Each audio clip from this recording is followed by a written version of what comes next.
سارے دعوے ہیں جو خدا کی محبت کے مقابلے میں اڑ کے رہ جاتے ہیں، وہ رب مرنے کے بعد بھی جو ہمارا سہارا ہے، دنیا میں بھی ہمارا سہارا ہے اور قیامت میں بھی ہمارا سہارا وہی رب ہے اور اس کا محبوب ہے جو شفیع المذنبین ہے، گناہگاروں کے حق میں شفاعت کرنے والے نبی سے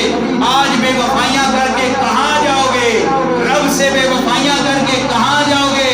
یا معشر الجن والانس ان استطعتم ان تنفذوا من اقطار السماوات والارض فانفذوا، اے جن و انس اگر تم میں اتنی طاقت ہے زمین و آسمان سے باہر جا سکو تو جا کر دکھاؤ، جاؤ گے کہاں پر؟ خدا سے بے وفائی کر کے کدھر جائے گا؟ مصطفیٰ سے بے وفائی کر کے کدھر جائے گا؟ اللہ تبارک و تعالی یہی سمجھا رہے ہیں، یہی سمجھا رہے ہیں کہ جس دن اللہ اعلان کرے گا